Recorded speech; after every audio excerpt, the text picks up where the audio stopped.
right, so this is a very heavy module. Healing is the most essential part of our transformation, but it is one of the most resisted parts of our life because we don't want to feel into past experiences. We don't want to relive them.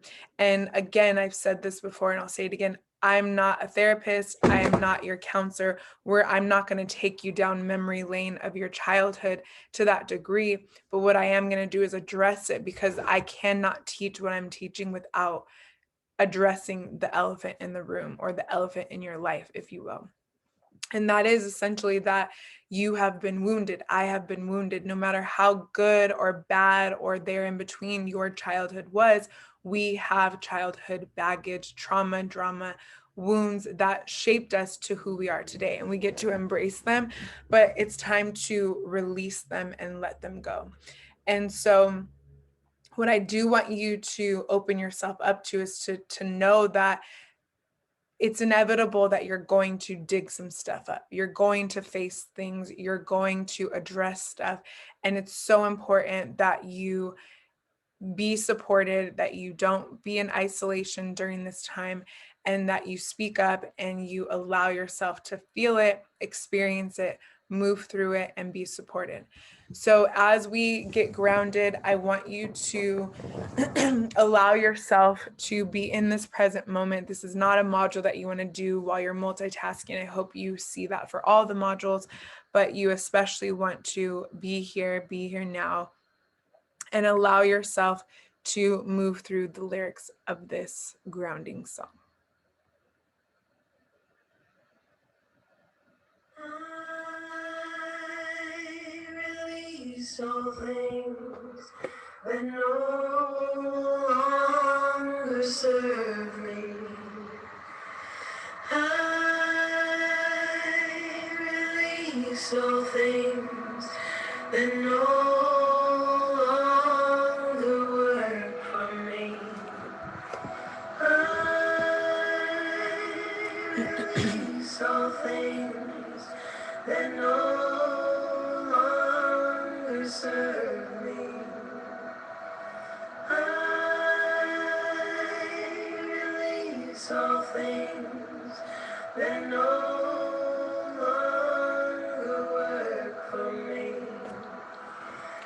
As you're inhaling and exhaling and breathing in the lyrics, I really want you to start asking yourself, what have you been running from?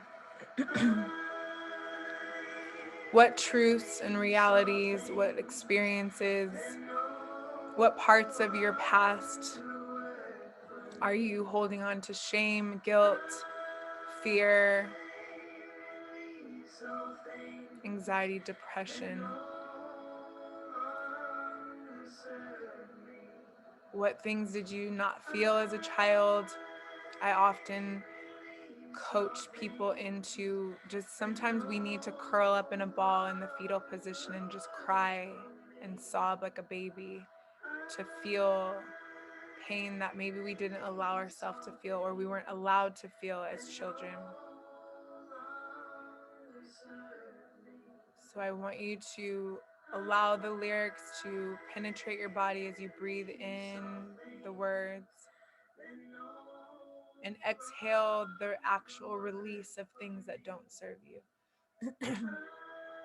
You no longer have to control your life to keep yourself safe. You no longer have to manipulate and cut corners in order to get by. You no longer have to avoid being your true authentic self out of fear of not being enough or being judged.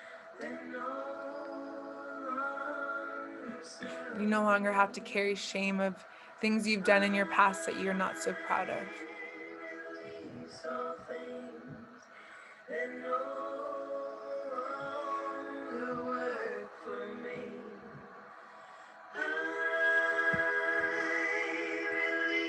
All things What isn't working in your life right now? What is that you need to let go of? Ask yourself these questions. Ask your subconscious, because you know, your body knows. Your body has trapped trauma and drama inside for years. What beliefs are no longer serving you? You're not enough. You're not smart enough. You're not good enough. You're not pretty enough.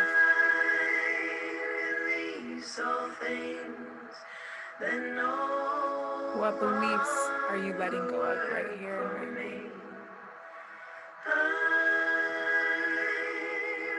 And just allow yourself to be present with yourself. Allow yourself to just keep asking, what do I get to release? I surrender to releasing. I surrender to letting go of what no longer serves me. I'm no longer willing to be addicted to my trauma and drama. I'm opening myself up to enjoy and be available for and receive and accept and embrace abundance and flow and happiness and freedom. Whether you believe it or know it or not, many of us are addicted to the trauma, the struggle. We have beliefs that it has to be a grind in order for us to be successful. We have to sacrifice ourselves and our family in order to have the things that we want. We have to hide who we truly are in order to make other people happy and comfortable.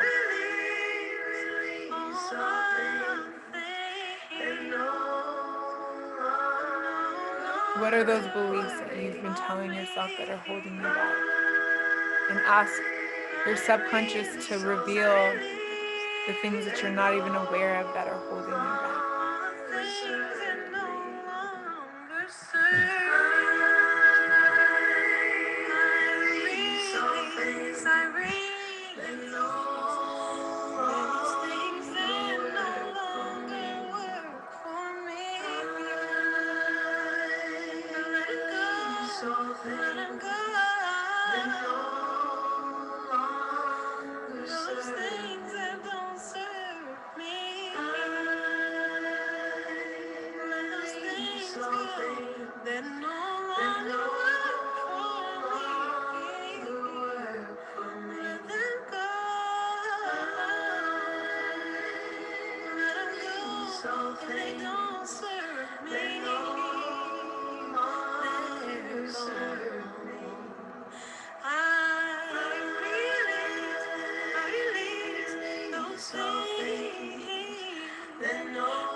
It's time to let the things go that don't work for you and allow yourself to embrace your greatness.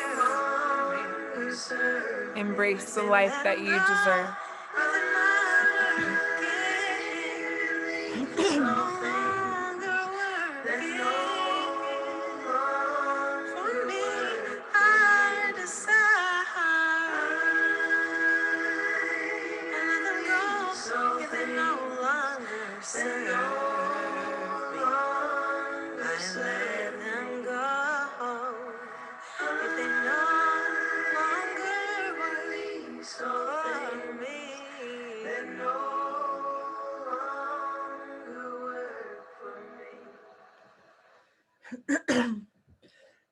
So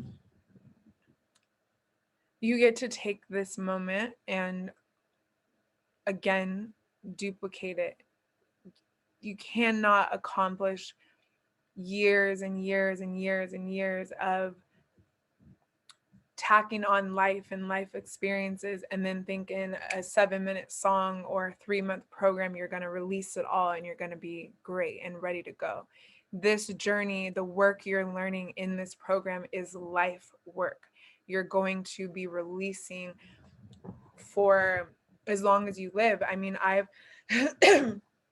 I've done so much work on my life to get to where I'm at today. And guess what? There's things that happened when I was 30, 33, 2 weeks ago that I get to continue to release and let go because it's it seems like it serves us to hold on to our crutches and hold on to our past and hold on to the limiting beliefs because it's safe there. So it seems to our brain because it's so familiar. And yet the price we pay is not actually living the life that we desire. And so there's payoffs and then there's prices.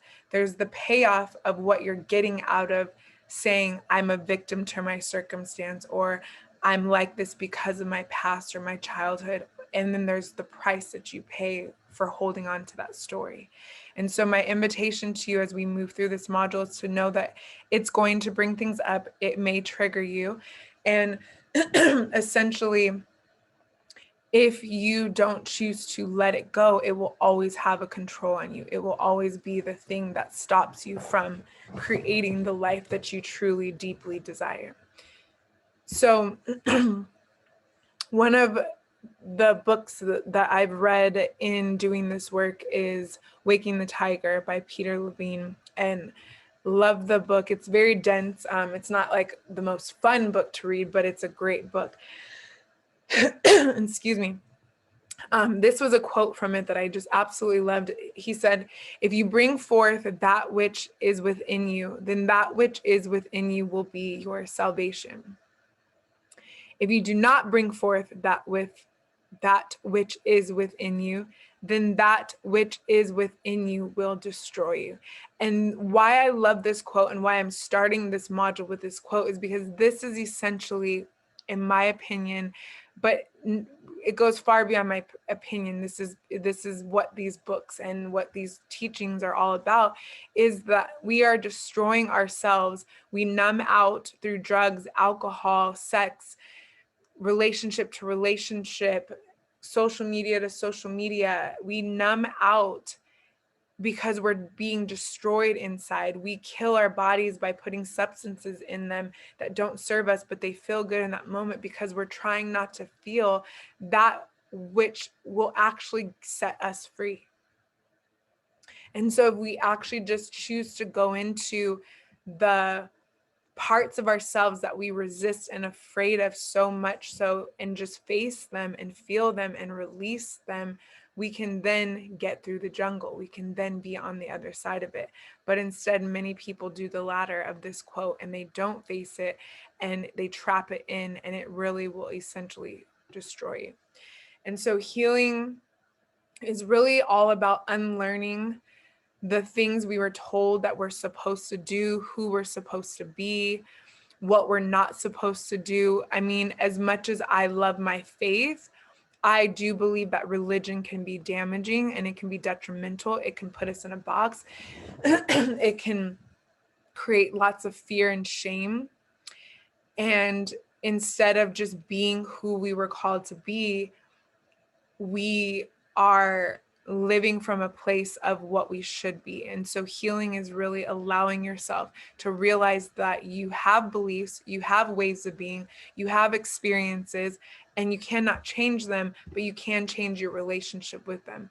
And I loved this demonstration because when you think of your operating system, your coping mechanisms, your crutches, you develop these over the years as safety tools, and it took you years to develop them. And then once you develop them, you've been using them for years. So however old you are right now, you've been using these coping mechanisms for that many years, because we developed them between 0 and 8. So that many years.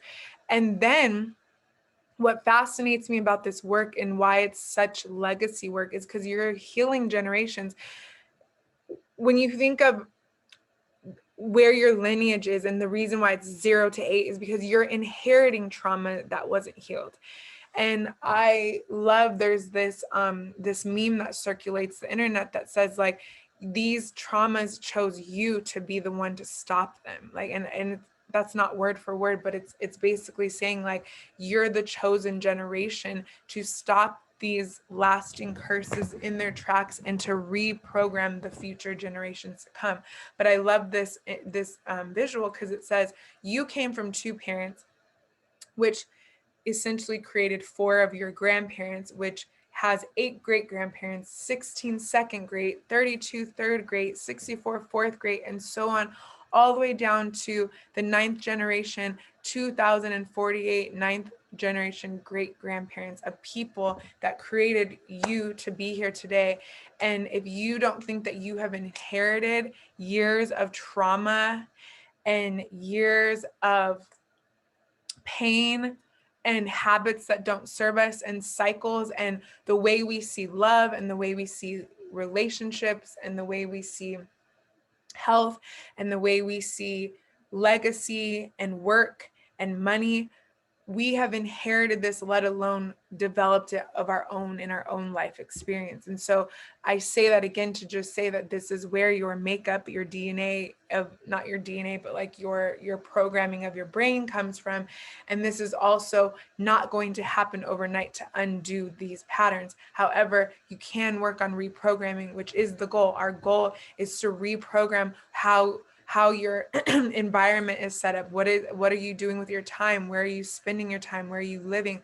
What moods are you putting yourself in? Which is why they say you become who you hang around, and why they say the more you raise your vibration and you hang around positive people, places, and things, the more your reality shifts, because that it's all a part of the process, the cycle, the universal law. When you reprogram your beliefs and your affirmations, and you reconnect to values and beliefs, and you rewrite the story of who you are, who is your identity, what do your roles actually mean, not from an expectation standpoint, not from a society standpoint, not from a cultural standpoint, but from a what feels good to my soul standpoint. You will start to change your vibration and your reality.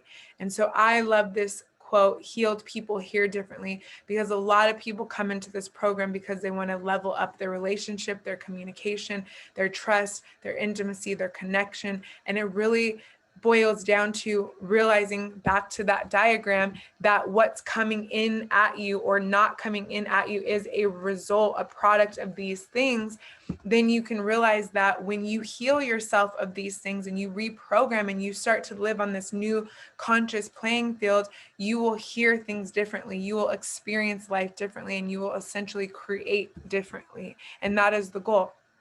So I've said this time and again, people don't change their beliefs, their thoughts, their habits, and their choices do.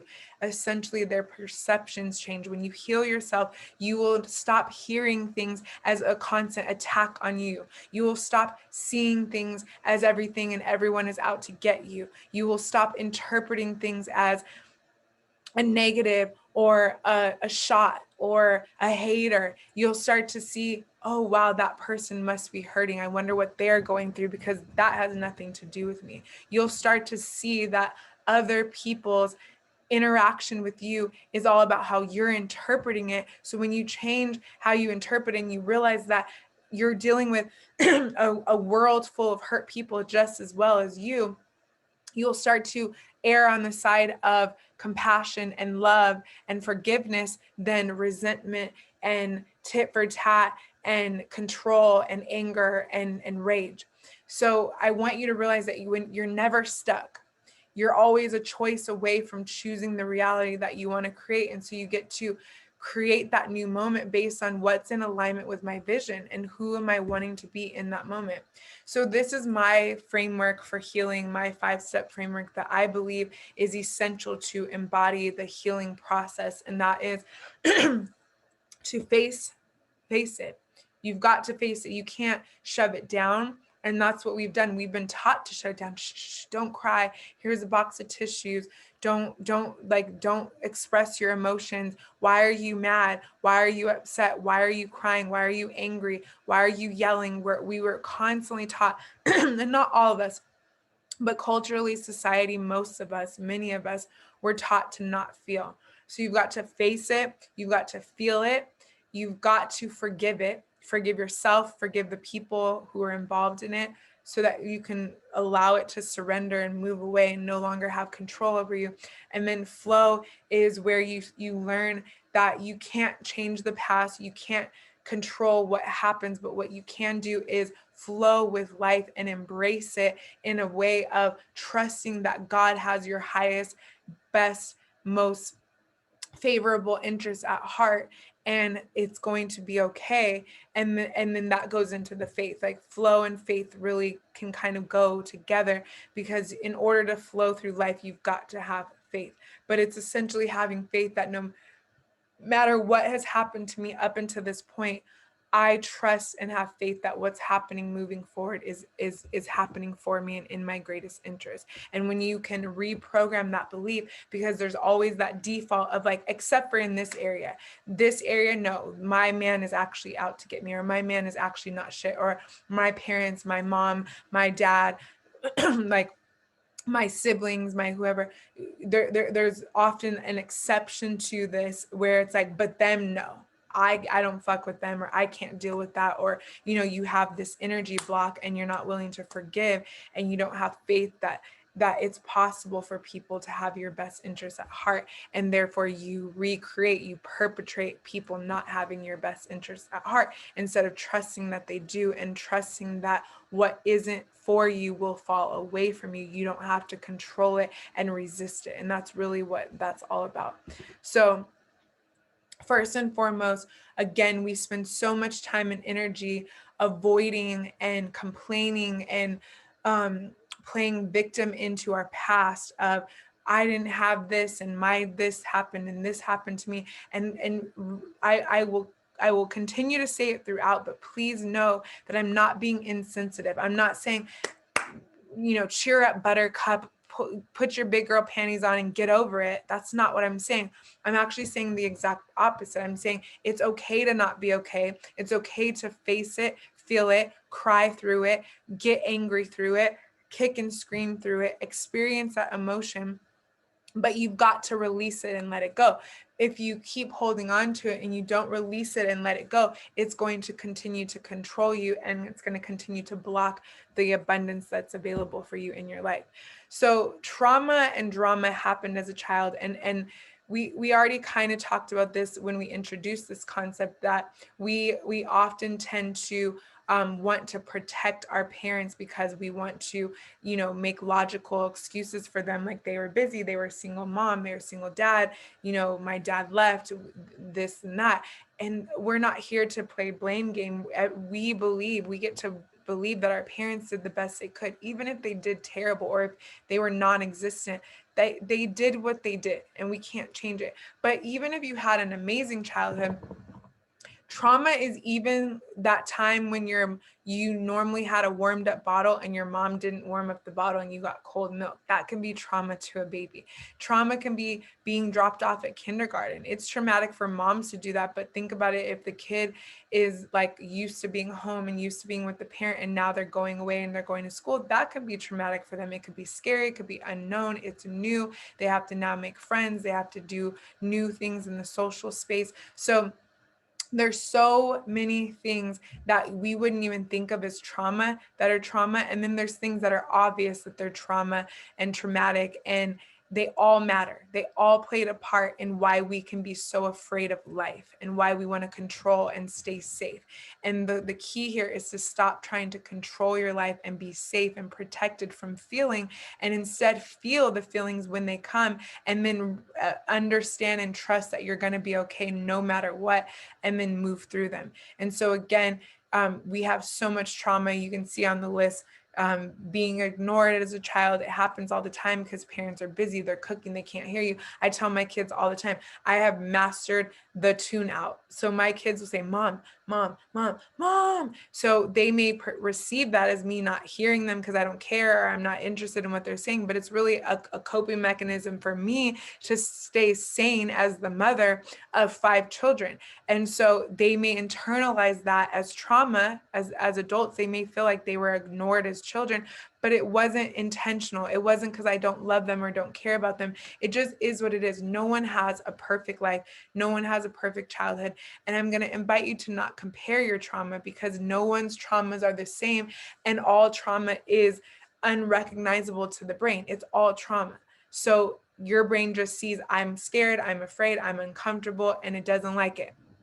And so it's not keeping a tally of like, this human has endured more trauma. Now, obviously, yes, the more trauma, the more your body has gone through, and the more you may trap, and the more the consequences on your circumstance and your beliefs and your body may be. But I'm saying is that it doesn't take the most traumatic trauma against the non-most traumatic trauma for two people to have issues and to have a reality as an adult that doesn't serve them is the point here. And so some of the ways that the initial triggers and emotion of the need for healing may come about in your life is denial. You are not willing to face it. You're not willing to see it, and you just feel like life is happening to me. I'm a victim to this life, and it is what it is. Some people avoid it. They know it's there, but they're like, I'm gonna just numb out. I'm gonna run. I'm gonna hide. I'm gonna do drugs. I'm gonna escape. I'm gonna work all the time. I'm gonna be a workaholic. I'm gonna stay busy, and I'm going to just keep myself from feeling it. I'm going to avoid it. And this is, I would say, what most people are doing. Most people are not even realizing that they're so busy because they're numbing out on not wanting to feel something.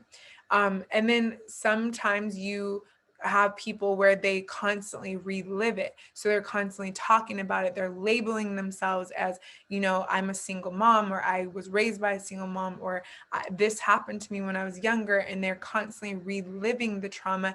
And you actually start to wear that as a label. You wear that as a crutch. You wear that as one, like, it's different for everyone, but one reason why it helps and supports people to wear their trauma is because it's like, it's a conversation piece. It's a, this is what makes me relevant. This is what makes me important, because you're going to see me and wow, I can't believe you went through that. And you're going to get empathy or attention or desired love, but you're getting it from this place of having to relive this trauma. And so you've now associated, I have to hold on to this story. The payoff to holding on to this story is that I get love and attention by holding on to it. But the price is that that's not the love and attention I want. And that's blocking me from breaking free and empowering myself to be better. The payoff of avoiding is that you numb out for the time being, and you go into bliss for 5-10 minutes, an hour, or whatever. But then the price is that you come back to reality. Now you're dependent on substance or work or whatever to keep you away from the problem. And then the other way that the need for healing and the way that it comes up is through our behaviors, our moods, the way we show up, our thoughts, our vibration. You can tell a person who hasn't been healed if they have a low vibration. They're constantly gossiping. They're constantly angry. They're constantly a ticking bomb. They're constantly a victim. They're constantly complaining about things that have happened to them. They're constantly, attacking other people.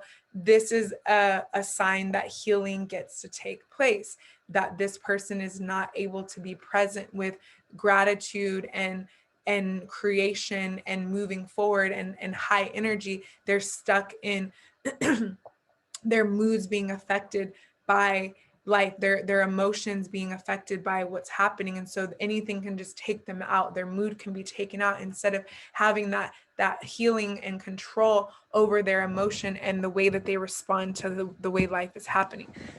So we've talked about this in some ways, but how to excuse me,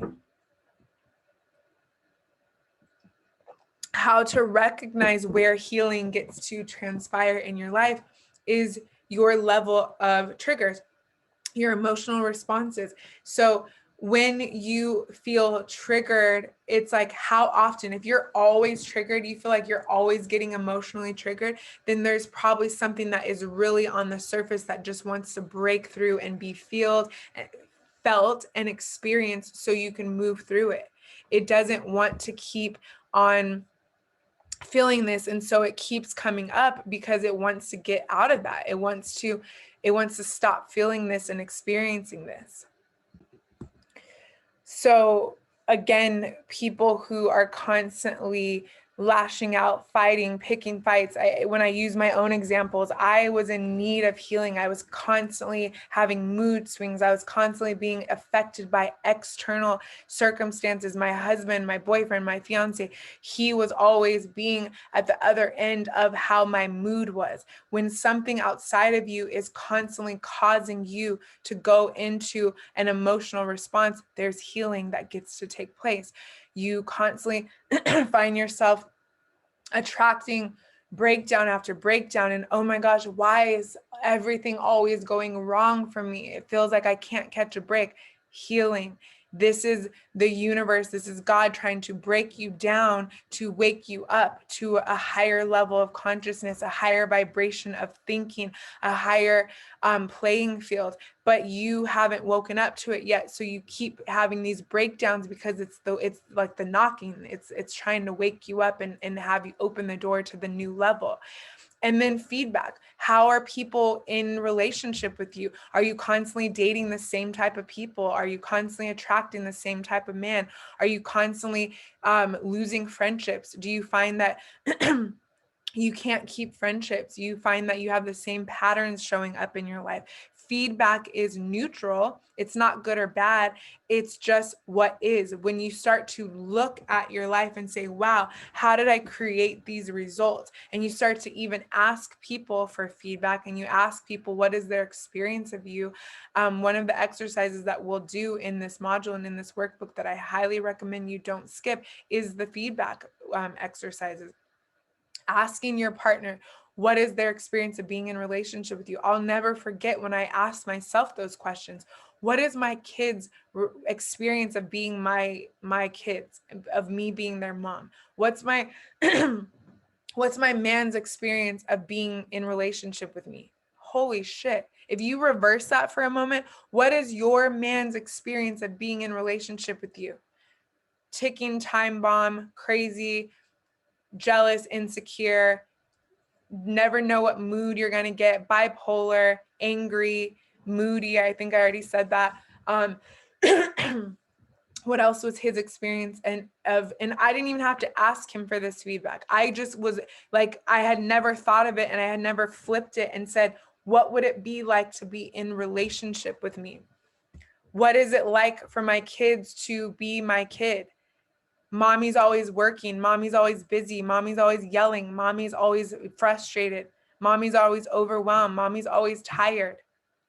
Mommy doesn't ever want to play. Those were the experiences. If I look back, what will my kids remember me for? It wasn't what I'm working on now. It was a whole different ballgame, but I had to wake up and face the feedback in my life in order to change it.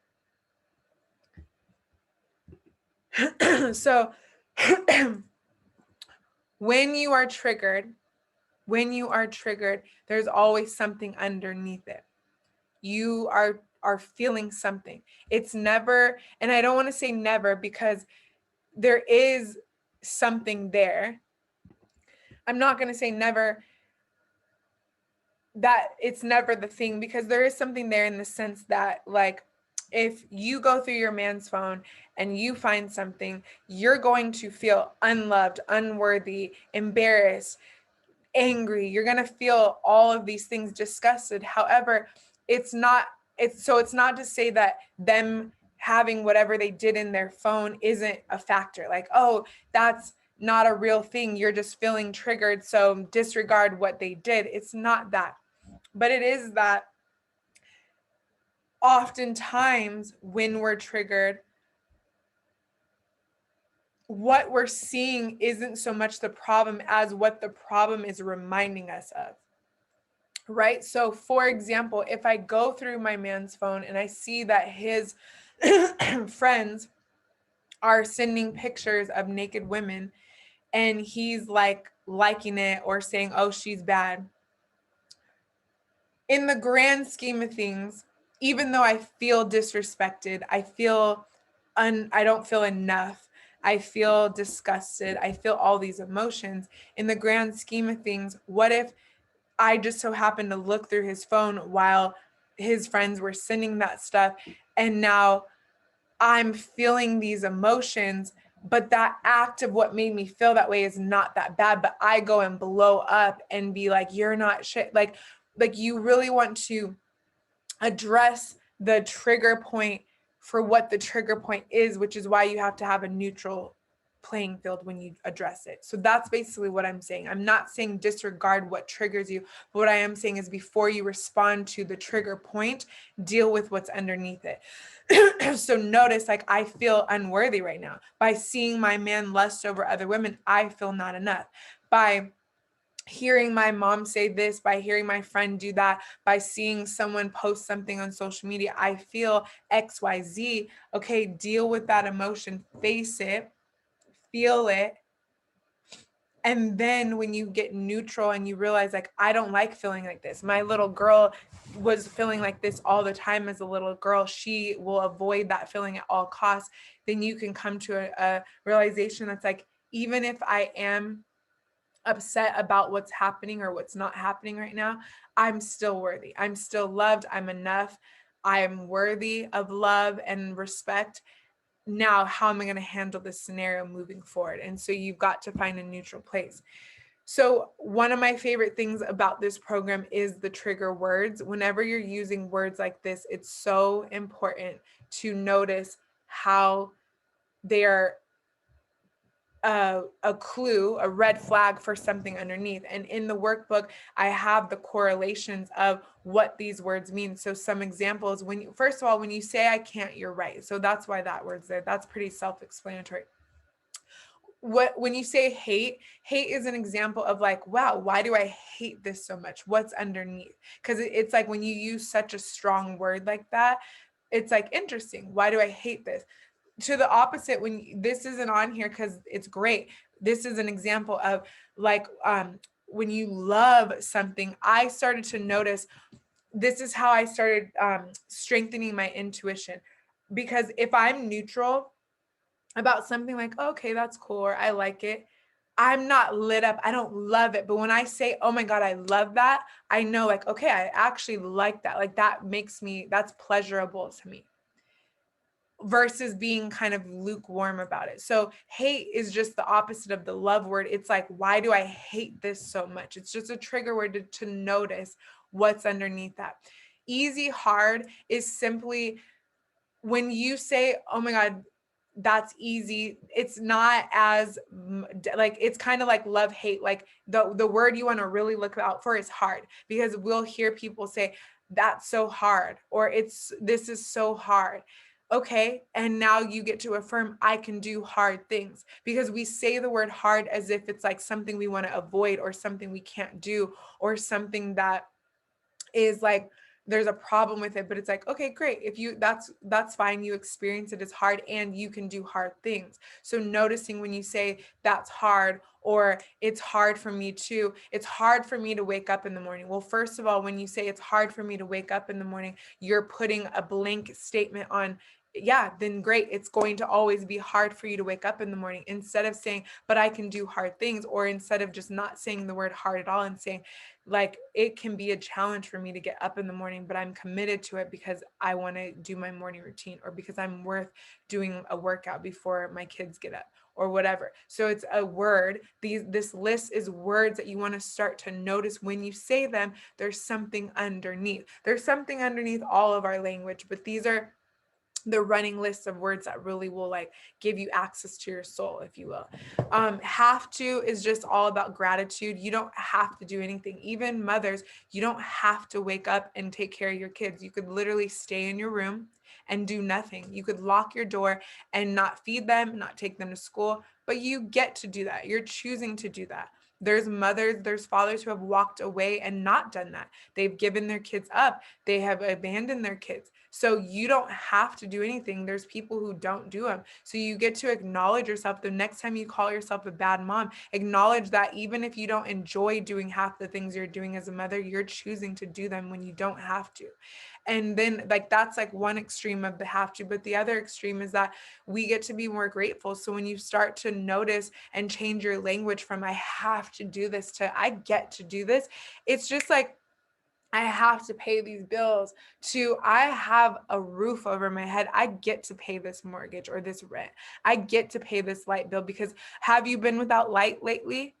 It is a blessing to have electricity. So instead of fretting our bills all the time and being so, I have to pay taxes, I have to do this, how about being grateful for all the things that taxes provide for you? How about being grateful for all the things that you have because of the bills that you pay and the luxuries that you have, that you're even able to have light and electricity and water and warmth and heat and air, versus like, oh my God, my bill is so high. The more you appreciate something, the more you call it in. And this is something that I teach when I'm teaching money mindset and money energy, because it's like, look, instead of dreading how much something costs and complaining about how something is so expensive, embrace the value of what it's worth and be grateful for the value it brings into your life. And that will shift your energy, and you will attract the money that is required to pay for that. People get to charge what they're worth, and things are so much worth so much more than we give value to them. And we're constantly complaining and taking things for granted. So that's just a big one that I really invite you to get drilled into your head.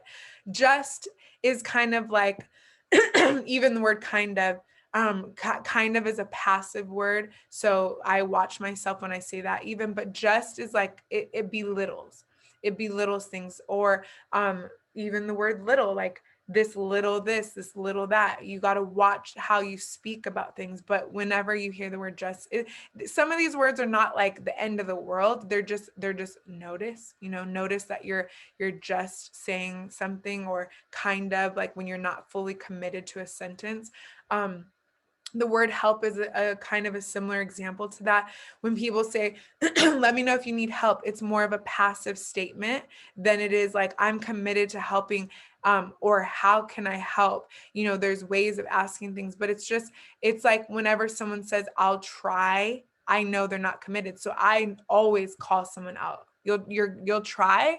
Are you coming or are you not coming? Are you going to do it or are you not going to do it? My husband uses it all the time. Not anymore. He's like a trained dog now. But if he says like, hey, if I'm like, hey, can you take the girls to practice today? I'll try. I need a yes or a no. Are you taking the girls to practice or not? But when he says try, that's him trying to buy time. Like, I don't know, I'll figure that out later. And usually it'll end up being a no, but he doesn't want to have to say no. So he buys time. It's a soft no. Yes or no. Commit now and figure it out, or say no, I can't do it, and let me go figure it out. But so notice when you say try, I ask everyone around me to call me out on it, because sometimes you don't even hear yourself say these words, and then it's like, oh shoot, why am I not committed to this? What's underneath that? And so this is a side note, but I just want to give this example. I've taught sales and learned sales for many, many years, especially when I was doing network marketing. And one, like the top three disclaimers you get for sales is, I can't afford, I don't have time, and I need to talk to my partner. Like I need to talk to my husband, or I need to think about it. And when, like, the rule of thumb to those disclaimers is, it's never those three things. If someone says they can't afford, so you can take this into your own life. If you ever say you can't afford something, number one, stop saying you can't afford it, because then you're right, you can't afford it. But number two, ask yourself, why is this not that valuable to me? And usually it'll 99% boil down to, you're not valuing yourself enough to pay for that thing. We will justify, like, let's say, when you join into her playbook, you're spending, depending on when you buy, like based on the discounts and stuff, but let's just say you're spending around $2,000 to join her playbook. That's a big investment for yourself. But you might justify buying a bag for that much. And it's like, but it's a bag. And even though that's on yourself, it's like buying material things is more acceptable than like internal things where you're gonna have to put yourself on the line and show a tangible result for it. So your brain is like, oh, no, I don't value that much. Or just whatever it is. Like, you'll see this happen all the time. if your friend is getting married and you are not missing your best friend's wedding, you're going to not even ask how much it costs. You just figure it out. You're not going to be like, oh, I'll see if I can get off work. You're going to get off work. If you have to use your sick days, if you have to call in sick, if you have to beg people to take your shift, it's that valuable for you. You're not missing your best friend's wedding. You'll figure it out without even a question. But if it was like a, a third level friend who it's like, dang, do I really want to use my sick time? Do I really want to be away from my family? Do I really want to, spend my money on that? You might be like, oh, I don't know, girl. I don't really have the money right now. Money's tight. We're saving up right now. We're trying to buy this house, or we're trying to, go and do this or do that. And you'll have an excuse because it's logical. And so money I can't afford is always value. Then the second one that I talked about was time. Time is just intimacy. What are you not getting intimate with? Anybody who tells me they don't think they can do her playbook because of time, I always know they're just running from themselves. They are not willing to get intimate, and they don't want to face the real deal work. And then the reason why I brought this up was the last one is, which was the story is I need to talk to my partner. I want to think about it. That's just buying themselves time because they don't trust themselves. So those type of people, and the story I wanted to tell you of how powerful these words and this language piece is to our healing and to noticing ourselves is, I remembered I teach this all the time. And then I got on my own sales call with where I was going to buy something from a coach. And it was like a $10,000 investment, I remember. And she told me the price, and I honestly had no idea how much it was going to cost. And when she told me $10,000, my immediate reaction was like, okay, cool. Let me talk to my husband. I just want to I'm sure it'll be fine. I just want to talk to him. And I literally was like, what? I don't talk to my husband about anything when it comes to how I spend my money. Like, that's just something we know. Like if I want it, I'm going to get it. I'm not, I just don't, like, that's not something we have. Now, some people actually do have that, like where the way their finances are set up or whatever. So it can be legitimate, but there's a difference between, okay, I'm in, and there's ways to tell those who are like seriously in, but they seriously have to talk to their partner. 99% of the time, they're not in, but they say they have to talk to their partner. And so there's a difference, and you can always tell. And so I did this, and I called myself out on the call. I remember I was like, oh my God, the fact that I just said I will talk to my husband is a lie, because I don't talk to my husband about what I spend my money on. I can spend my money on whatever I want. He supports it. If I want it, he supports it. And so I was like, I can't believe I just did that. Like, I teach this. And so I said, I don't trust myself. If I'm just being honest, it's not worth it to me to spend $10,000 for me to have this be yet another program that sits on my shelf, or another program that I don't follow through with. And I really just don't see the value in me doing that, because I just don't think I can trust myself. And then she coached me through it and was like, this is how and why the program's going to help you, and da da da da. And I ended up buying. I ended up moving forward with it, but it was just so interesting. So I say that story to just give you the example that language doesn't lie. Body language doesn't lie, and words don't lie. And so when you start to pay attention to these words, you will start to change your process. And these words are major keys to doing that. Another quick example to that is, don't just do affirmations. I am abundant. I am happy. Go do something that actually shows you're happy or shows you're abundant. You've got to make your actions change with your words.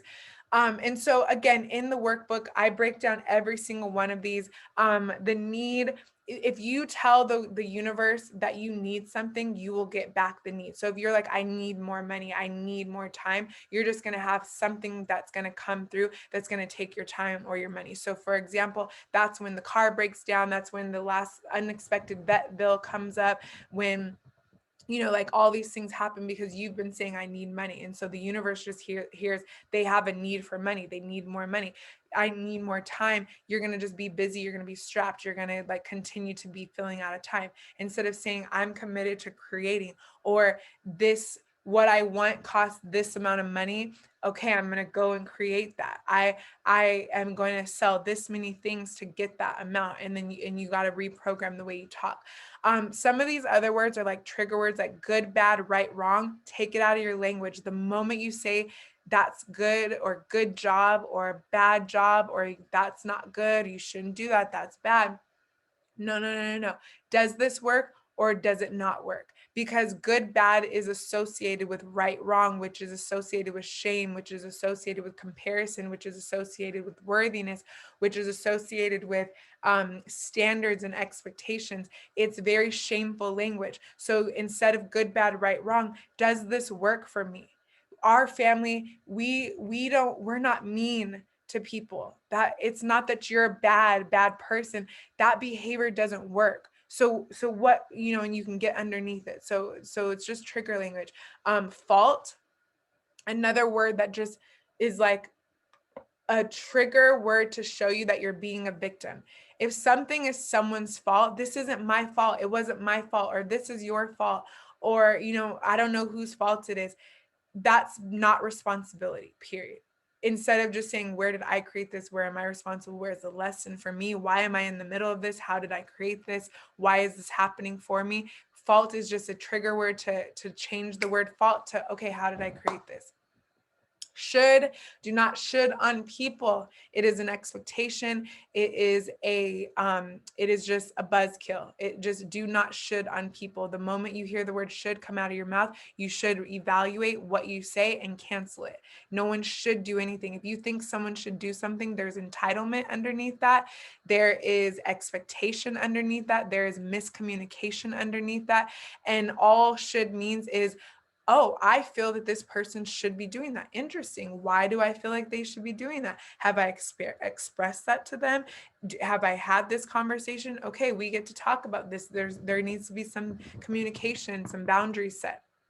You never, victim mentality. When you're arguing with your partner, especially, you'll hear this language come up. The moment I say you always or you never to my husband, at this point in our relationship, it's a laughing game. I'm like, I said you always, and he weaponized it for so long that now it's a joke. Because literally, I would teach this, and then I would say you said you never and always. You're being a victim. So I was weaponizing my own work on him. So then he started weaponizing it back, and now it's just a joke. If one of us says you never or you always, we just come back and we're just like, okay, I'm being a victim.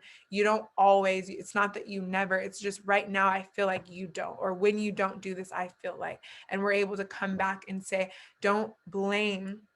When you're talking to someone, express. So I feel like it's been forever since we've had a date, versus you never date me, you never take me on a date, you never listen to me, you're always doing that. So you just notice that language and then just take it back. You're always you. Just notice when you start to be in the you, that's blame, it's fault, it's not pointing inwards, or there's more pointing at you than there is out. So you language is just a reminder to be like, okay, I'm really focusing on them a lot right now.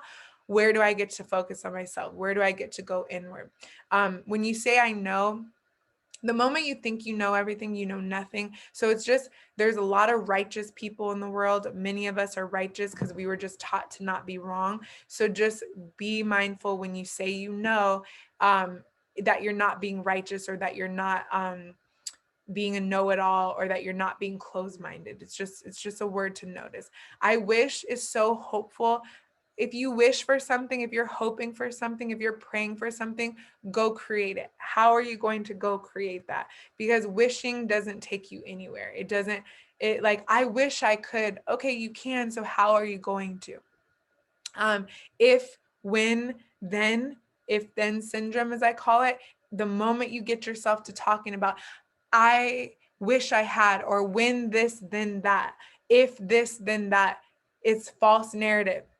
You can have everything right now by creating this next step, and then the next step, and then the next step. So stop being separated by your results because of this if then narrative, because it's false.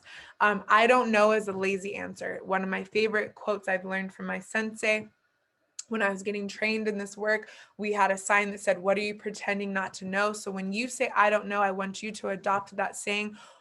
I don't know is a lazy answer. What am I pretending not to know? Because I don't know just means you're either not wanting to think about it, you're not wanting to feel it, you don't want to make a mistake. I used to say I don't know to what I wanted to eat, knowing good well I wanted pasta, or I felt like Mexican, or I wanted to go to that fancy restaurant, but I was too embarrassed to say that because I wasn't paying for it. So I felt like I wasn't worthy of having an opinion. I knew what I wanted to eat, but I just didn't feel like I deserved to ask for it or to have it. So oftentimes when you're saying, I don't, not oftentimes, when you say, I don't know, you know, your soul knows, you're just not willing to dig deep enough and to face the truth. I deserve is another entitlement word. We all are worthy. So I don't like the word deserve because it makes it seem like, well, I deserve, I worked for this, I deserve this, as if somebody doesn't. We are all equal.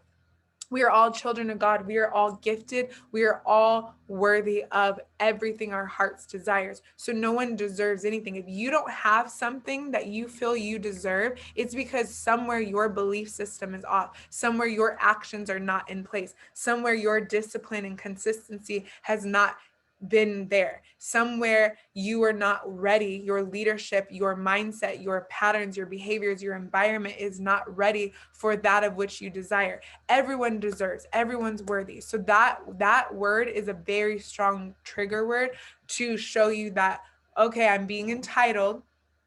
If I know I'm worthy of all these things that I deserve, so where am I not being the person that I need to be to have it? And then comfortable, like I'm uncomfortable doing that. Like let's say you're uncomfortable doing something like sexual intent, like consent type stuff. Great, like you get to be I'm not available for that. It's not in that way. It's more of like when you're speaking about like well, it makes me uncomfortable to speak in front of people. Well, great, magic doesn't happen in your comfort zone, so just be mindful that you're not looking for the easy comfortable way out of things. So again, these are all displayed in the workbook and you can go dig in, but study those words and start to notice and call each other out, call your buddies out and notice. One of the biggest mistakes that people make when they do this work is you start to be like this annoying like verbiage person around people who haven't done the work, and it can be really triggering for them because now it's like you sound like they don't understand you. They feel kind of like less than. So be mindful of that. Don't go weaponize this against people, but just notice, like I said, when people tell me I'll try to make it, like if I'm not so committed to them as I am, like let's say I invite someone to my birthday party, like a birthday party, my kid's birthday party or something, and they're like, okay, I'm going to try to make it. I'm just like, count them off the list.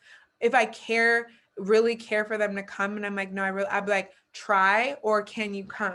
Like really come. What is it in the way? Because I know try is just a lazy no. So basically, like depending on who the person is, I use that language to go deeper with them. But like with some people, I just like, okay, noted, they're not coming.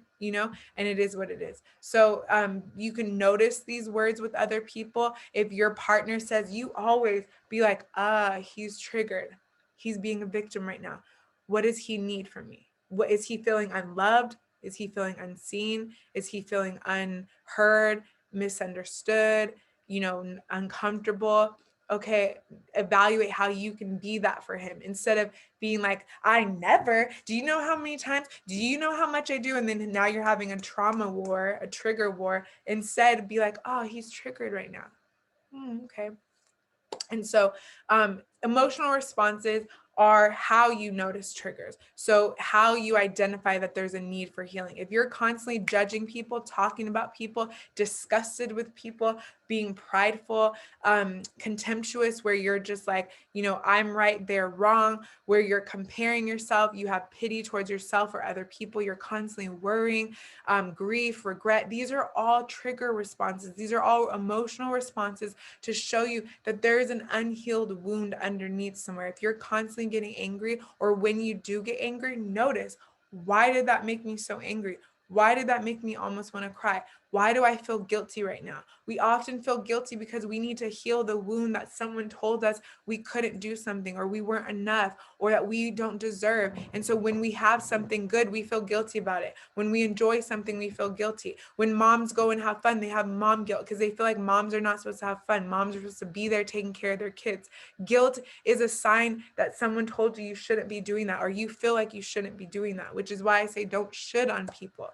When you're jealous, something's unsettled in yourself. You're not okay with yourself. If you have time to judge and be jealous of other people, you are not doing your own work, because people who are doing their own work don't have time to be jealous of other people. They're just celebrating other people. They're like, oh my gosh, yes, girl, we're all out here winning. But when you catch yourself being jealous of people, it's because you have wounds inside of yourself. So these emotional responses are trigger responses to show you that something's going on underneath. And again, we often want to blame things on these outside things instead of looking within and asking. So pay attention and embrace your triggers. They are the gateway to your healing, removing the blocks and initiating growth. When you feel the trigger, when you hear the word, when you feel the emotional response, okay, I'm angry. Oh my gosh, I just said should. Oh my gosh, I just did this or said that.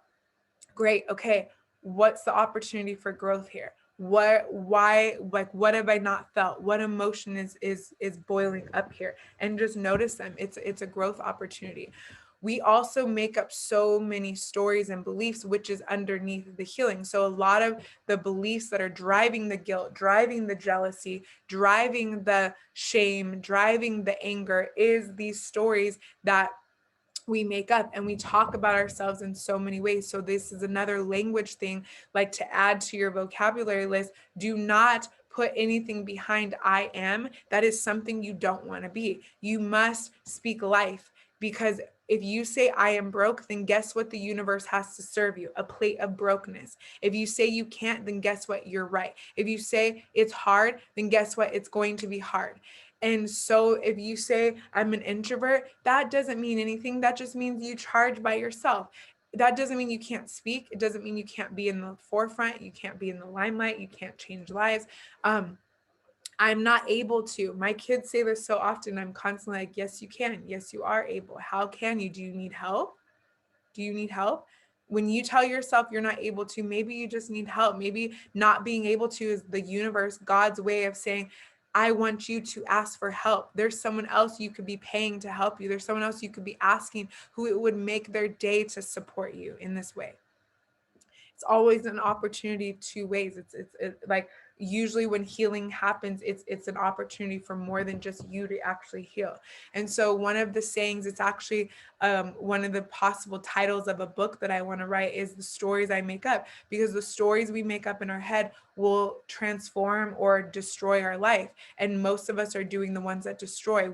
We are making up story after story, and I always say there's his, hers, and the truth. There's the heads and the tail story, and then there's the truth. So and you really get to realize, it's like you can believe the positive or the negative. You could believe the one that serves you or the one that doesn't serve you, because whatever story you're telling yourself is the reality that you're writing. And so you get to rechange the story at any given moment in your life. That, yeah, maybe up until now you've been a victim of sexual abuse, of verbal abuse, of physical abuse. Maybe you grew up in a home that was just torture, that was so much drama and trauma. Yes, that hurts. That the reality of that is that your upbringing was hard, that you saw a lot of stuff, that you're damaged, that you're wounded, that you may have daddy issues, that you may have low self-esteem, that you may not trust yourself. You may not trust other people. But if you want to change your story, you're going to have to say, okay, this happened for me for a reason, and I get to be stronger. Maybe it's for the people who are going through it now. I get to be a voice. Maybe it's to just show people that you can overcome and override dark times. You don't know the reason why, God allowed it, that you went through that, but you went through it for a reason. And until you change your story and your relationship with that reality, you cannot change your life. So again, I talked about feedback, and feedback is definitely a part of healing, because you want to listen to how is life responding to you? How are people being in relationship with you? What are people saying about you? What is their experience being in relationship to you? People will show you their actions, their energy. When you start to pay attention to how people are in relationship with you, how they're showing up with you, you'll start to notice, like, interesting, every time I'm around this person, their energy is off. Asking yourself, is it me? Where is it me? And guess what? You get to have these conversations. I notice when I'm in your presence, it feels like this energy or this vibe. What's underneath that? What's happening? What have I done something? Da, da, da, da. And having these conversations, but noticing feedback is everywhere. It's all around us. It's in our results. It's in our life. Our life, you know, when I learned this concept in my training, we would always talk about our results. We are not our results, but our results are feedback. If your relationship is not where you want it to be, that doesn't mean it can't be, but it means based on the reality, something is missing in you. There's something missing. The results don't lie. They don't make you who you are, but they show you that there's gaps. And that's what feedback is. Feedback is showing you that there's gaps.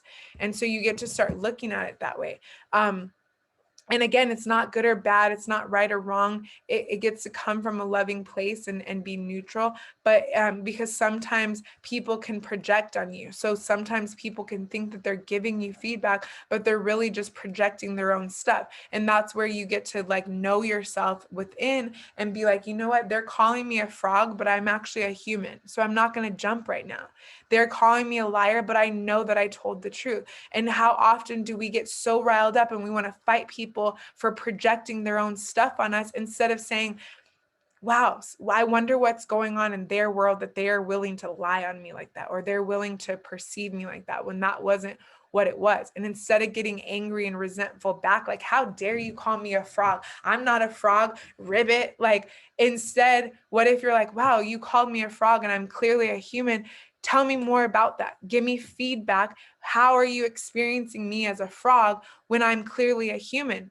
And they're going to be like, well, you're slimy and you got these bumps on your face. You look like a frog. And I hope you get my analogy and my humor. But what I'm saying is that people will project.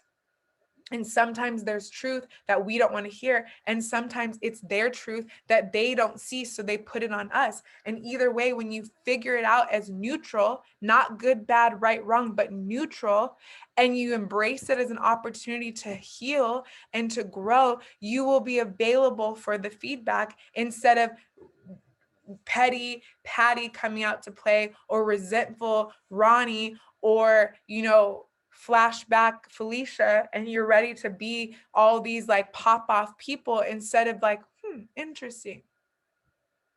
Interesting is a line that will save you from so much trauma and drama if you're just like, interesting. I wonder what, like, people are blown away that I'm so unfazed by so much stuff. It's because I say, interesting to so much. Half the time, I don't have the energy for it. I know it has nothing to do with me. That's their mess. They got to deal with that.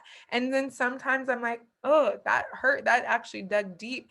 There's some truth to that. I got to deal with that. But whatever way it is, I don't get mad at the person. So you've got to feel it. We must normalize emotion. Emotion is essential. If you trap it in your body, it will create dis-ease, disease in the body. This is why we're so sick, why we're so overwhelmed, why we're so anxious, depressed, dependent on medications, numbing out, because we refuse to feel our emotion. Did you know that if you were to just feel your emotion and process through it, boom, I'm triggered, I'm angry, cue the 90-second pause and praise break. Breathe.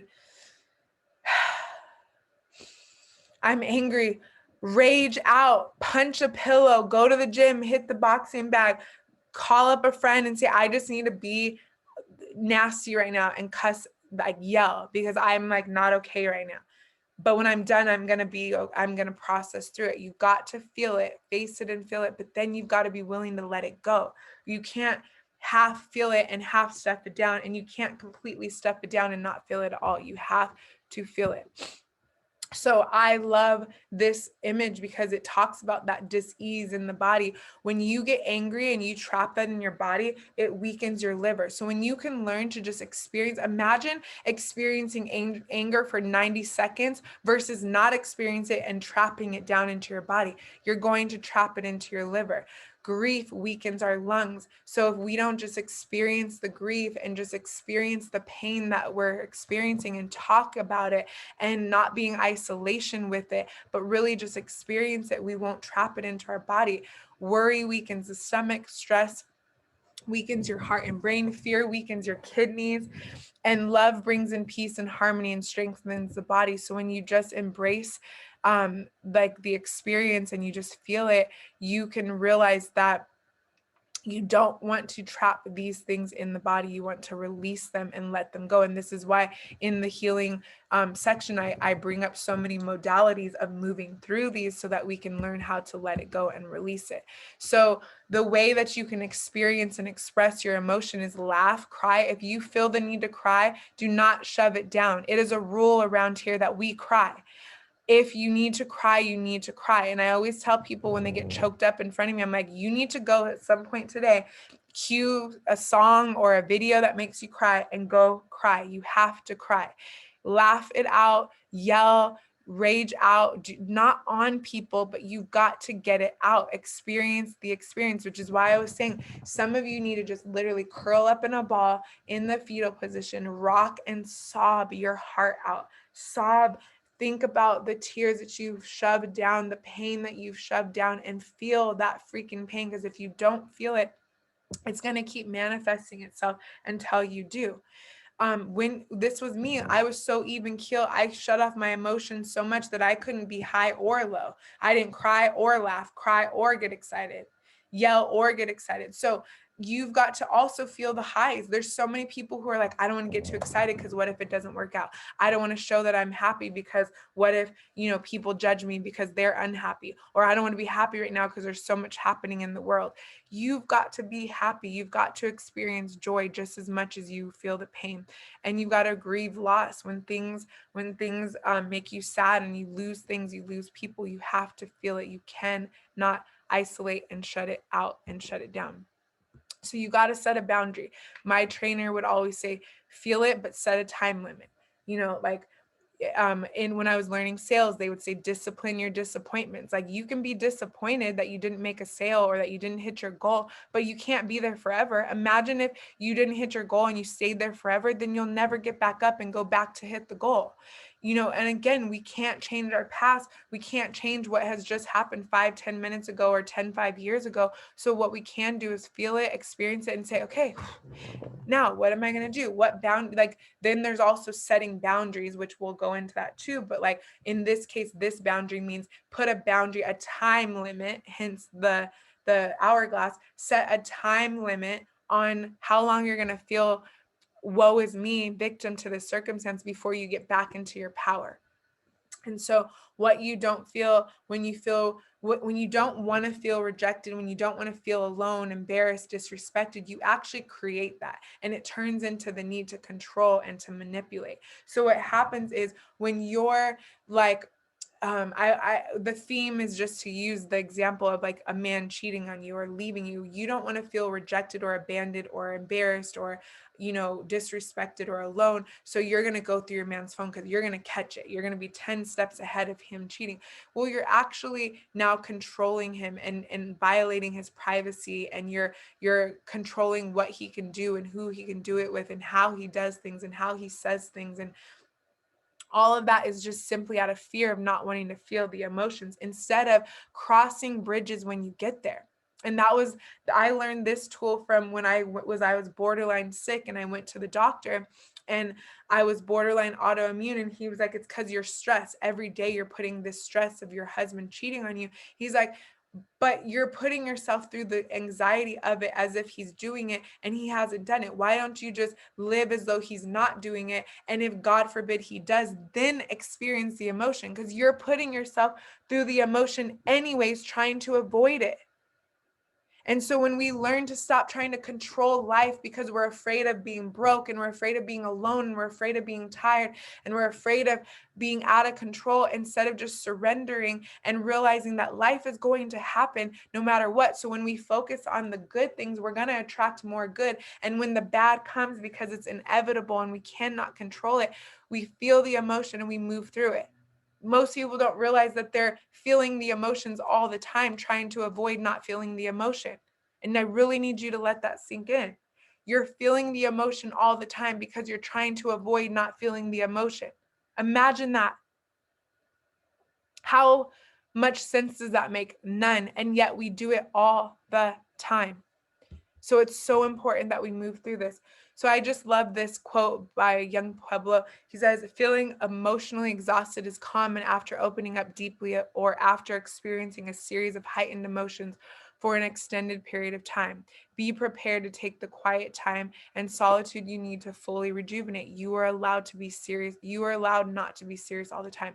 And the reason why I'm putting this here is because we're opening up some real stuff here, and you get to allow yourself. The next module after this healing is our bye week. Essentially, we stop and we just sit with what we've gone through and what we've learned, because the thing is that if you don't allow space to just feel and to just be, you will feed that space and that uncomfortableness with something, and then you will block the transformation of just being with the feeling and then surrendering to the feeling and moving through the feeling of like, okay, I didn't die, that hurt, that sucked, and I'm okay, and I'm going to keep going, and I'm going to make it, and life goes on, and tomorrow will come. The morning joy comes in the morning, right? And so you've got to give yourself the space to just be, because if you feed it and fill it with, okay, I got to get back, I got to wipe the tears and get back in the game, you're actually not allowing yourself the space to move through the healing process. So the process to really moving through your emotions is acknowledge the trigger, acknowledge the emotion, accept it, give it a hug. Of course I feel alone right now. Of course I feel disgusted. Of course I feel abandoned. Of course I feel angry. Of course I feel sad. Whatever the emotion is, this just happened to me. I just got cheated on. I just saw some bullshit in my man's phone. I just got lied to. I just got a big old bill in the mail that I don't have the money for. I just got rejected for a job I really wanted. I just failed my goal in my business. I just said and did something that embarrassed me. Of course I feel this way. Oh, I hate feeling this way. It's embarrassing. Like, God, feel it. Just embrace it, accept it. How did I create this? Assume responsibility. What's underneath this? What is the belief at hand? Why am I embarrassed? Oh, because I care what people think. Okay, well, I've been doing that since I was little. Okay, the more you feel the feeling of embarrassment, the more you realize that embarrassment is just because you've been programmed to care what people think. I actually don't need to care what people think, because the people who care about me are not worried about this, and the ones who don't matter don't matter. How did I create this, that this man cheated on me? Well, I have been, disconnected. I have been not, showing up in the marriage or in the relationship. We haven't had sex. It's not your fault. You're not responsible because he's not responsible. He's responsible because he chose to cheat. So he's got to deal with his consequences. But you get to look at how did I let this happen? Where did he go and need to find something somewhere else? How can I get better? It's not to say I need to be the one to fix it. It's just to say, where's my part in this? Or maybe it's like, well, I have been accepting this cheating man for 10 years. Or I have been, I did lower my standard. I knew he wasn't for me when I got with him. I knew I deserved more. I was worthy of more. See, deserve isn't the word. I knew I was worthy of more when I met him, but I settled. I have a belief that I'm not worthy of love, so I settled. Right? So responsibility doesn't mean it discounts the person who did you wrong. They're 100% responsible for their actions. Where am I responsible for cheating on my girl? Oh, I didn't communicate that she stopped paying attention to me and I needed more attention. Hey, babe, I need attention. I feel like you're not interested in me, and I'm noticing myself getting attention from other women, and I like it. I really like it. And it's like, I don't want to hurt you. I don't want to leave you. So I cheated. That would be our guys being responsible if they could actually be that, right? That's the hope. But that's what it could look like. Two people being responsible for why the happening is happening. And then asking, am I empowered or limited by the belief that's at hand? Are you empowered by not getting dressed up anymore and feeling good? Are you empowered by pouring into your family and neglecting yourself and neglecting your man? Are you empowered by not doing the things you used to do in your relationship? Are you empowered by not having sex? Or is that limiting? Why are you not having sex? You know why I wasn't having sex for a long period in my relationship? Because I felt like I was loose, because I had babies. And I felt like every time my husband was inside of me, all he could think of was how loose I was. That wasn't empowering. That was so limiting, because then when I embraced it and I just faced it, I was able to get honest, and then I was able to start doing Kegels again, and like talking to my husband about it, and reminding myself that my body is perfect. My body was made for birth, and it healed properly. And I got to empower myself. So you get to ask yourself, am I empowered or limited? How can I empower myself from this situation? I just got cheated on. Okay, how can I empower myself? You either empower yourself by being willing to forgive and work through where you guys need to reset boundaries and reset trust and reset, keeping the spark alive, or you get to empower yourself by walking away and saying, I am worthy of better treatment than this. If you want to be in the streets and you want to be sleeping around, you want to be dishonest, you want to not take you don't want to be responsible for your own actions and your own feelings and being honest with me and communicating with me as your partner, I'm worthy of more than that. I'm walking away. Either way, you've got to make an empowered decision. You can't stay in, he cheated on me, or this, I don't have money, or I got rejected. You got to get back up and empower yourself. What's the lesson? And now what are you going to do with it? And then adjust, change your story, change what you do moving forward. That's how you move through the emotional, pattern, and you create something from it. So you got to forgive. So forgiveness is part of the healing process that is probably one of the more harder ones, because believe it or not, we have a really hard time forgiving ourselves. We self-beat up all the time. We have regrets. We have shoulda, coulda, wouldas. We go into this, we get in this psychological assessment of our life, and we tell ourselves things like it's too late, or if you wouldn't have done this, or you should have done that, and we don't forgive ourselves and move through. Forgiveness comes in many forms and ways, and one of those ways is not letting go of the past. You've got to forgive. And so I know for me in my relationship, for example, which is, the nature of where this program was all about, that was my dark moment. We all have a dark moment we're trying to heal from. I thought I forgave because I stayed in the relationship. And this is the big misconception. Just because you are in relationship with a friend or a family member or a partner does not mean you've forgiven them. Forgiveness is the blank canvas. It's the not keeping track of the wrongdoings. It's not bringing up the past every time you're triggered and upset. And I will tell you, to this day, knowing this, doing this work, teaching this work, I still fall short of not bringing up the past. I still bring up the past, but I'm getting better at it. It's not like it used to. I used to bring up the past every time I was mad. I used to bring up the past almost every day because I was mad almost every day because everything triggered me. I had lots of healing to do. And so the more I heal, the more I do these different modalities that I'm going to be introducing you to, the more my forgiveness is penetrating on deeper levels. And I'm really, truly forgiving, and I'm really, truly embracing and accepting my dad for who he was and is, and how he wasn't there. And my partner for not being a perfect human, and myself, all the different things. So forgiveness is a big one, and it's a big question I get every time I teach this. But what about this person did this to me? I hear it all the time. There's no coming back from that. Oh no, I can accept a lot of things, but not that. And that's a hardened heart. It does not matter. There's nothing under the sun that is not like merited forgiveness. And it can be the hardest thing to do. And forgiveness doesn't mean that you have to have that person in your life. It doesn't mean you have to, I know my pastor was recently even preaching on this, like forgiveness, choosing to love someone regardless of their sin or wrongdoing against you, doesn't mean that you have to embrace them with a smile and a hug and say, man, I love you again. It just means you're not in a hardened heart place. You're not talking about it and saying, oh, they're dead to me. No, I will never forgive them for that. You're saying, you know what, they did me really wrong, and I'm going to choose to love them anyways, and I can love them from afar, and that's fine. And so true forgiveness is really embracing it underneath. Holding a grudge doesn't make you strong, it makes you bitter. And forgiving them doesn't make you weak, it sets you free. I love this quote. And forgiveness is not for them, it's for you.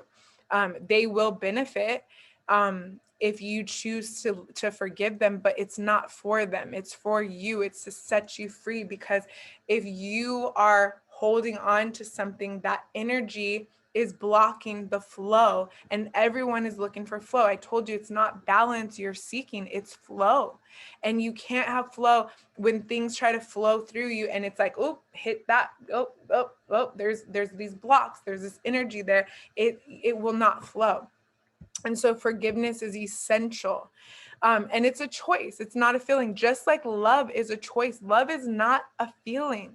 Yeah, we get butterflies, we get happy, we get excited, we get elated about people, but love is not a feeling. It is a choice, because we don't always feel like loving the people that we love. We don't always feel like showing up for the people we love. We don't feel like forgiving all the time. You have to choose it. Your feelings, if you run by logic and emotion, absolutely, it makes no sense to forgive someone who has hurt you, who has raped you, who has disrespected you, who has hurt your child, who has hurt someone close to you, who has said nasty things to you, who abandoned you, who left you when you needed them most. It makes no logical sense, and you're not going to feel like forgiving them and loving them through it. But it is necessary. And if you do not forgive and choose love, you are blocking your full potential. And unfortunately, the areas we're not willing to go are the areas that will destroy us internally. And they're the areas that will block what God has in store for us. So again, it doesn't mean that you're making what the person did to you okay. You're not excusing it. You don't even have to forget it, but you are forgetting it in the sense of you're not bringing it up every time. Like, to forgive someone is to let it go and to not keep track of it. And give yourself space and grace that it will take time. And you're just because you're learning this right now doesn't mean you have to go and forgive everybody right now. It may take you some time, but it's just allowing yourself to soften your heart enough to be willing, and to at least just start by stop saying, I'll never forgive them. Maybe it's as simple as you starting by saying, one day I'm going to find it in my heart to forgive them. Speak life into it. One day I'm going to find it in my heart to forgive them. Right now I'm not there yet, and that's okay. You don't have to go do it right now, but you've got to start being open to it and being willing to see that you can't get away from this process. And it doesn't mean that it's ever going to go back to normal. I know, for example, cheating is a big area that forgiveness must take place. And I know in my relationship, like I always say, I've never caught my husband red-handed penetrating another woman, but I believe he has cheated in many ways, many times, in different forms, and possibly penetration that I don't know about.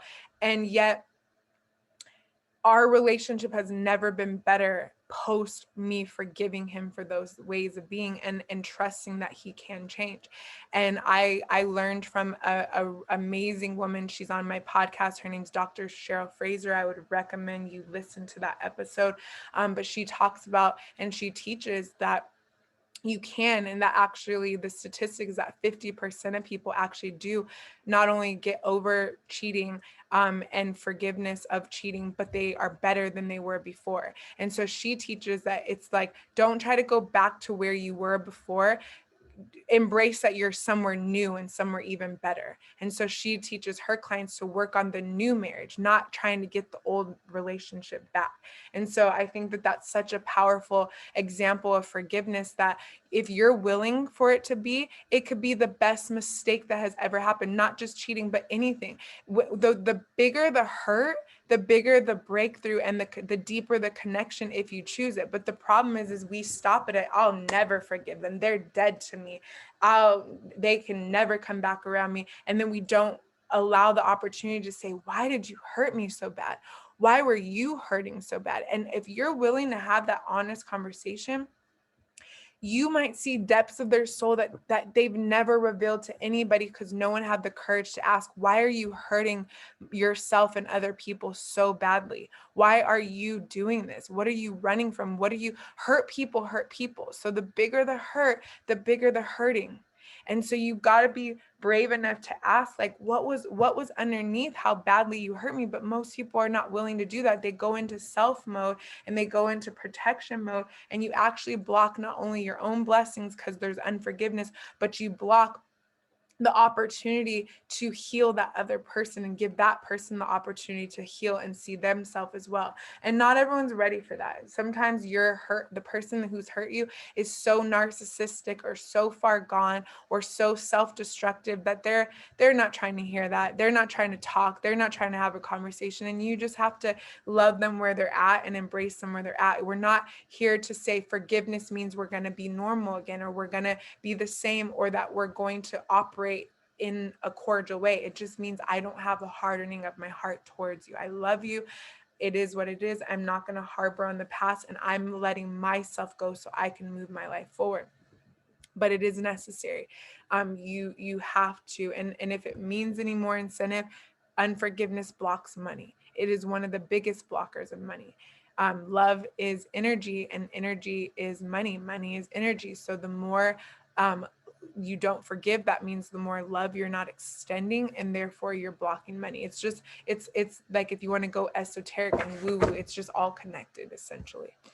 So I really loved this, so I added it. Forgiveness is giving up your rights to get even, choosing to stop feeding the anger and resentment towards the person who hurt you, but letting out your hurt in a positive way. Letting all judgments towards the person who has hurt you be handled by God, actually getting to a place where you can say to the person who harmed you, I wish for you a blessing on your life. And I think that's the most beautiful way to put it, that it's just handing it over to God. It's saying God's going to deal with them. Their karma will deal with them. The universe will deal with them. They will get what they deserve. And because you get what you put out, you get what you like, you get what's coming to you. You can't escape that. So we don't need to, again, control by getting back or getting even. That's just fighting fire with fire. And we don't need to do that, because that now brings our vibration down. And now we can't rise up and move forward and get the life that we actually desire, because we're playing at a low vibration. So this is a tool that you want to screenshot, learn, watch back, and use. Shit Scoop is something I talk about all the time. So you may have heard this in a podcast. You may have heard this in lives that I've done.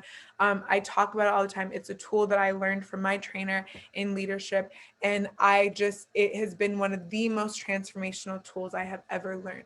So I'm going to walk you through how to clear up the shit scoop. But essentially, a shit scoop is anytime there's a hiccup in the relationship, anytime there is a wrongdoing, anytime there is a mess that needs to get cleaned up. If there's shit, it's got to get flushed. The diaper has to go out. And if you don't, the longer it sits there, the worse things get. You cannot build on shit. You will smell it. And that's essentially why it's called the shit scoop. So what this looks like is, anytime you have a tiff with someone, or you get emotionally triggered by someone, and let's say a sure way you can tell you have a shit scoop with someone is you pick up the phone or you go texting someone else about it. Can you believe? Look at screenshotting, any of that. You're talking about a problem that you have with someone at work, with your partner, with a friend, with a family member, to somebody else. Shit scoop sign number one. And I guarantee you'll start to notice this all the time. So in my life, I've adopted, if the moment I'm about to talk about something, if I'm talking about it, I better be neutral and I better be addressing it to the person. If not, I know that I'm gossiping and I know that I'm not handling a shit scoop. And I still do it. I have my safe places. I have my best friends, my coaches, my mentors, my peers, my buddies from programs that I've taken. So I have safe places to go and be like, I just need to talk about this. I need to be human. I don't want to be a leader. I don't want to be the bigger person. I don't feel like being neutral right now. So I want to vent this. This is why if you're doing one-on-one coaching with me, I say, get on Boxer. This is why if you're in the group and you're not in one-on-one, I say, go do a Facebook Live. You've got to get it out, and you got to have your safe outlets to get it out. But then you've got to handle the shit scoop. So that's what I'm going to teach you how to do. But essentially, when there's a shit scoop, it means you're triggered by something someone did, you're irritated by it, you've interpreted it a certain way, and now you're making up stories like, can you believe they said this and they posted that and they're probably over there doing this, and I can't believe she probably did that just because she wanted to, and he, and you make up all these stories and you're making all these assumptions and you have all this energy going into the shit scoop. So how do you clear? You bring it up. So there's two different sides of it. Like if you're the one who has the shit scoop and you want to bring it up to someone, or maybe you're the one who broke it. So this is written out more from a place of you broke it. So you're clearing up your mess with someone. So let's just say you went through your man's phone and you went off on him, and or you, let's just say you had an attitude, and you had an attitude because you know you went through his phone and you saw something you didn't want to see, but you got mad at him for not bringing home the right meat from the store. And he's like, dang, you're tripping over the meat. So you want to go clear it up because you know that there's a real reason, there's something actually underneath. Because the analogy of the shit scoop is that what we try to do is we don't address the shit, and it's like an ice cream cone. So there's a scoop of shit. If you don't get a new cone and wipe the canvas clean and start over, you can put all your favorite ice creams, you could buy a new house, you can get another car, you can even go get another man, you can do all these things. But if you try to build without addressing that problem, you will always smell the shit. There will always be residue reminding you of the problem that you guys never addressed. So you've got to address things when you get triggered. And the more you mature in this work, the more you're going to be able to self-soothe and not even need to address problems with people. And then some problems will be big enough that you do need to address, and you'll learn the difference based on experience. And so you acknowledge on your end the broken agreement. So like in this case, the broken agreement, going back to the example, is, you know what, I got mad at you for not getting the right meat, and I know that that didn't make sense, but it's really because I broke my agreement of not going through your phone, and I went through your phone. And what I saw is you talking to a girl on Instagram, and I don't like that. When you talk to other females, I feel like I'm not enough. I feel like I feel very disrespected. I feel embarrassed. I feel like you don't love me, that you don't value me. And I'm not available to that. I know that I'm worthy of being respected and being loved and having someone who is not going to disrespect me. So what's going on with this girl? Who is she? Is it some, because here's the thing, we might go through our man's phone and see that our man's DMing someone, and she might be someone who they're doing work with, or it might be a friend of a family member or something, or it might be like, a lot of times we know what it is because we can tell by the dialogue, right? So what's underneath? Like who are you being when you're with having conversation with this girl? What's missing for you? What are you not getting? And then like this is where it gets sticky, because a lot of people are not willing to be honest. So a lot of guys will just be like, I don't know, I shouldn't have did it, was a mistake. And they'll try to sweep it under the rug. Or they'll gaslight, and they'll be like, you shouldn't have been going through my phone. And they'll address that problem instead of address the shit scoop at hand. Now we have two shit scoops. So a lot can happen here. And this is where I can't really coach into every single one. But for the sake of the example, if they're not willing to be honest, then you get to set boundaries. Like, I'm not available to be in relationship with someone who can't be honest with me. It's not okay for me to be with a man who is going to be entertaining other women when he says that he is exclusively with me. So is this the agreement we have? Is it okay for, like, should I be making friends, and should I just be okay with that? Now that's a tit for tat thing if you're not okay with that. Like if you guys want to now have an open relationship and you're free to go talk to whoever you want and he's free to talk to who he wants, then maybe monogamy is not for you guys, and maybe you guys need an open relationship. But if you know, if you're not okay with that and you're going to be like, oh no, I'm not going to be over here talking to other dudes, you need to not be talking to girls, then you need to set a boundary. I'm not okay with this. Are you able to stick to this boundary? And here's the thing. The reality is that men take a while to grow up, and unfortunately a lot of men under 35 and all ages cheat, and all ages do stupid stuff at times. But like a lot of guys just have to go through like getting it out of their system. And this is why, unfortunately, I do coach women to stop looking through the phone, because you might find something that you don't want to see. And if essentially the guy is a good guy and he's being good to you, I'm not saying it's okay, but I'm just saying that, like, if you're doing your part and you're doing your affirmations and you're trusting God's got your back, God's going to work on his heart in his own way. But you going through the phone and blowing up on him and then not forgiving him and then staying with him and creating all these shit scoops doesn't heal the relationship. It just creates turmoil. So, you know, you get to like just decide. And so this, like, so you acknowledge the breakdown. I went through your phone. You know, what was in the gap for me was I got insecure the last time, you know, you this and that happened and I was and I've gained weight, or I lost weight. I know for me, I lose weight and feel insecure. I, you know, feel like my pussy is loose, like whatever. And I got insecure and I was looking through your phone. And what you can count on me moving forward is to work on my insecurity, and I'm going to work on myself. But what I need from you is I need for you to da da da da, and that's where you can like insert a boundary. And so there's got to be a new agreement. So, you know, what was in the gap was like whatever was in the gap, and then what the new agreement is. And this is very wordy and high language, and so you're going to make it your own. But the reason for it is because typically what we'll say is like we'll either lie about going through the phone. And I know I'm using this one example and not everyone can relate to going through the phone, but you've got to correlate it to whatever your problem is. I'm just using it for sake of example.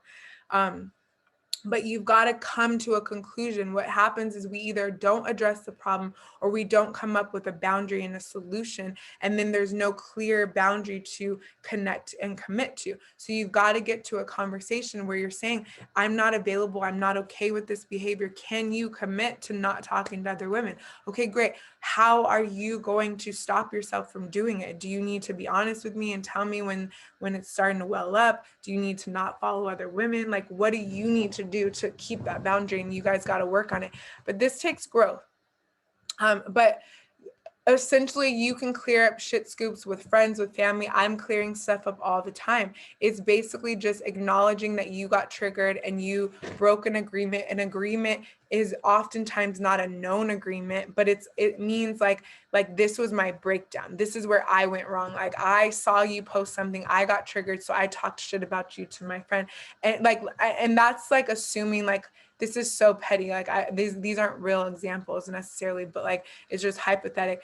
And I talked about you, like, and then let's say that got back to the person. Well, she showed me the screen. I'm actually thinking of an example my daughter gave me. So she showed me the screenshot that you guys were talking about me and da da da. So it's like, I should not have been talking about you. Like, I was angry. What was in the gap was I felt like disrespected. I felt like you didn't care about me, and so I wanted to get back to you, and I lashed out and I screenshot it and I sent it to the girl. But what I should have done is brought it to you. So you're acknowledging the breakdown and then you're recommitting. Like, what you can count on me moving forward is when I feel triggered, when I feel like you're disrespecting me or I don't feel loved by you, I'm going to talk about it to you and I'm going to bring it up to you. So this takes practice, and it really does. But I love this visual because these are ways to talk with people. And so I just think it's really important as you're going through the feedback experience, the clearing up experience, you're going to talk to people. They're not going to be ready to talk to you in a certain way, or you may not know how to talk to them. And you have to realize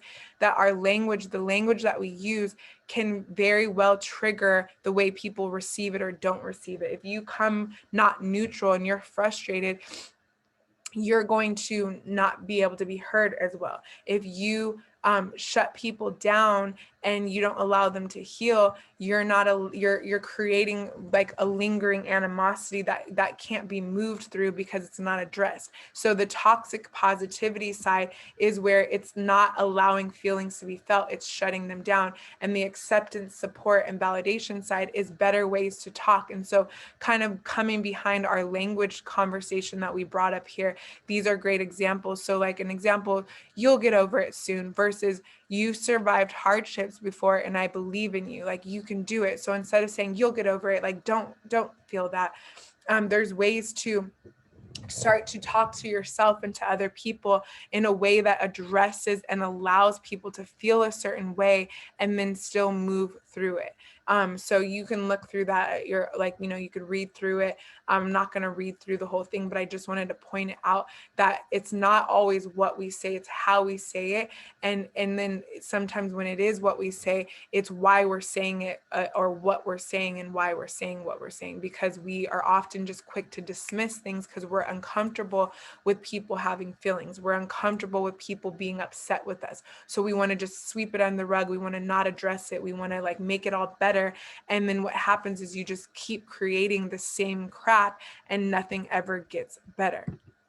So boundaries and expectations are very, very crucial when you're dealing with forgiving somebody, especially if it's a partner, because you're going to stay with, you're going to be coexisting. Like some people, even our parents, we don't necessarily have to live with them day in and day out. So you can set boundaries a lot easier of when you let them in your space. But when it comes to a partner that you're in this life with day in and day out, it's going to require clear boundaries. So expectations and shoulds set you up for failure and disappointment.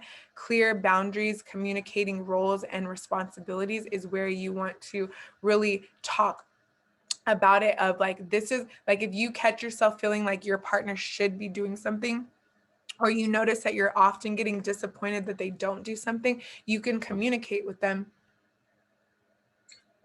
in a way where you're like, okay, look, I keep feeling like you should be the one taking out the trash. And I don't know if this is because of childhood, I just always saw the man do that. Can you take it out, or are you not up for this? And then you guys can solve the problem. But it's literally sometimes the smallest things such as that we get so bent out of shape over, because when we have an expectation or we think somebody should or should not be doing something, it will drive us up the wall. And if you're doing life with this person, you're going to constantly be triggered by it. So when it comes to expressing yourself, you want to be expressive, not accusing them. And then you want to be realistic, be clear, be consistent. Be realistic is like an unrealistic boundary I had for my husband was like, I don't want you ever to be around women. Like, if I had it up to me, I'd put him in a box with a bag over his head. Like, I would never want him to be around women. That's not realistic. So a realistic boundary is, when you go out of town, I don't want you staying in like a house with women, with other women there. Like, you're not going to be doing Airbnb and sharing it with like other women, or you need to know your limit when you're drinking, when you're out of town, because you could easily just go over the top and then you could get take advantage of other people. So those are realistic boundaries. Clear, like they need to be clear. Both people need to understand them, because this happens so often when people set boundaries, they'll kind of blur the lines so that they can be blurred when they're not being followed. Consistent, no double standards. You need to follow through with them. You need to like, both people need to understand them. Both people get to abide by them. And I hate the word abide. It seems like such a rule, but you got to work on that. And then be responsible, meaning like, don't just set a boundary because you're a control freak and you can't handle stuff. Set a boundary because it's really necessary. Like, if you're healing from like cheating, there might be a boundary that no passwords on your phone for a while, or you like, and I learned this from the Dr. Cheryl Fraser interview. I never implemented this into my work until I learned it from her, but she taught that like, she creates these safety nets after like a trust has been broken. You have to build it back. And so she puts time limits on boundaries such as a phone. Like, your phone gets to be in the bedroom, plugged up, not hidden away, and there's no passcode, and I can look at it, like, let's just say for a 2-month period, because I want to build up the security again. But then not forever. Like, you don't get to have boundaries on people that are control. So you have to really be mindful of what's the intention of the boundary that you're placing. Are you placing a boundary because you want to control the person, or are you placing it because it's a realistic, I don't want to say safe, but like, there's a word I'm looking for, but it's not realistic, but it's like, it makes sense. It's not a control thing. It's a legitimate boundary. And there's a lot of legitimate boundaries for relationships. And the key is that you're checking the intention for the boundary, that it's not, like I said, coming from a place of, I don't trust you, so you can't, versus I don't know if like I feel comfortable with that yet, or even if you're, capable of that yet. So how about XYZ? And so again, some of these things are hard to coach in a hypothetical thing, which is why, asking questions when with specific examples is where you're going to get support on helping you with boundaries and things. But that's like kind of the baseline of teaching it. So in the workbook exercises that you're going to be doing, you're going to be asking for feedback. You're going to be asking, what is people's experience of being in relationship with you?